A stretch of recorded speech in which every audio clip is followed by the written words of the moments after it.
Assalamualaikum warahmatullahi wabarakatuh. Selamat sore semuanya. Jadi di sini kelompok kami akan menjelaskan materi aplikasi pengelolaan sampah berbasis Android di era literasi digital. Perkenalkan, nama saya Karen Clevenasi Tepu, NIM 13231041. Perkenalkan, nama saya Friza Akbar Ardiansa, NIM 14231002. Nama saya Bintang Putra Pajaran saya, NIM 13231010. Saya Dewi Septiani, NIM 0231024. Perkenalkan, nama saya Hana Sabila dengan NIM 19231028. Perkenalkan, nama saya Hati Fitria, NIM 19231029.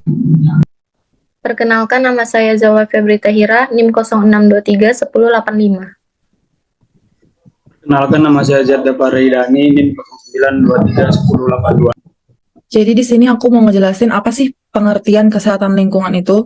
Kesehatan lingkungan adalah pengetahuan dan seni tentang bagaimana cara kita mencapai keseimbangan antara lingkungan dan manusia, atau ilmu tentang bagaimana cara kita mengelola lingkungan agar dapat menciptakan kondisi sehat, bersih, aman, dan terhindar dari segala gangguan penyakit, yang mana lingkungan sehat dapat kita upayakan oleh setiap individu, keluarga, dan masyarakat. Selanjutnya, pemaparan masalah. Permukiman kumuh merupakan keadaan lingkungan hunian dengan kualitas yang sangat tidak layak huni karena biasanya terjadi pada daerah padat penduduk yang menyebabkan penumpukan sampah sehingga timbul berbagai faktor yang mengganggu keseimbangan lingkungan dan mencemari lingkungan. Kurangnya tata kelola pemukiman yang baik membuat mereka menempati kawasan atau wilayah yang ilegal untuk ditempati. Kurangnya kesadaran diri sendiri terhadap pentingnya kebersihan lingkungan, lalu pengaruh sosial ekonomi terhadap tingkat kebersihan lingkungan. Selanjutnya ada dampak yang pertama, resiko banjir. Salah satu dampak tinggal di perumahan dekat pemukiman kumuh adalah banjir. Hal ini sering terjadi di kota-kota metropolitan seperti Jakarta. Akibatnya membuat ketidakmampuan mengalirkan limpasan air hujan dan tidak terhubung dengan sistem drainase perkotaan. Hasil risiko banjir bisa menerjang perumahan yang dekat dengan pemukiman tersebut. Yang kedua, kebakaran. Umumnya pemukiman tersebut tidak memiliki akses yang cukup untuk mobil kebakaran. Resikonya adalah api yang cepat merambat karena kerapatan bangunan yang cukup tinggi. Apabila kebakaran tersebut tidak cepat ditangani, maka akan menjadi risiko besar pada lingkungan sekitar.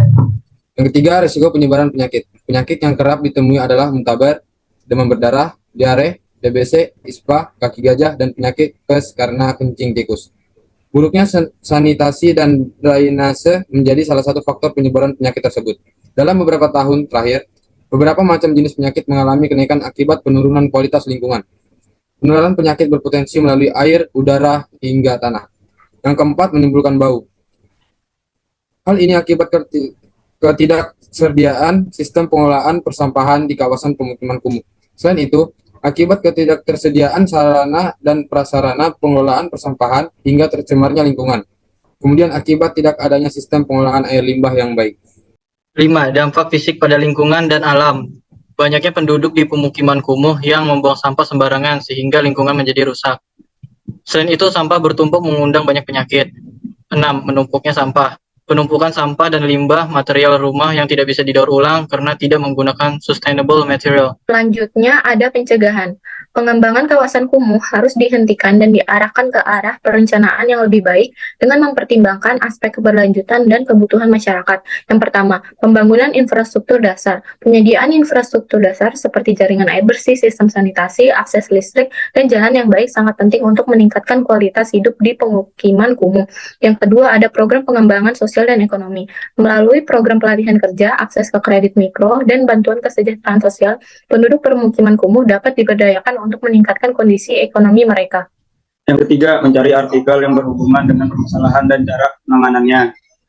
4. Partisipasi masyarakat. Melibatkan penduduk setempat dalam proses perencanaan dan pengambilan keputusan akan meningkatkan efektivitas langkah-langkah penanganan pemukiman kumuh.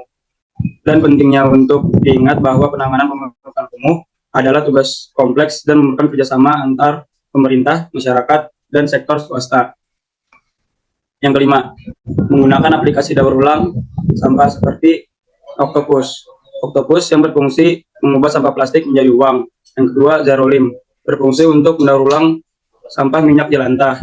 Dan yang terakhir, Kasana Hijau, berfungsi untuk membuang sampah-sampah elektronik yang sudah rusak atau tidak terpakai.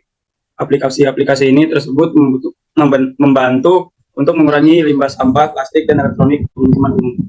Sekian penjelasan dari kelompok kami. Mohon maaf jika ada salah kata. Wassalamualaikum warahmatullahi wabarakatuh. Terima kasih semuanya.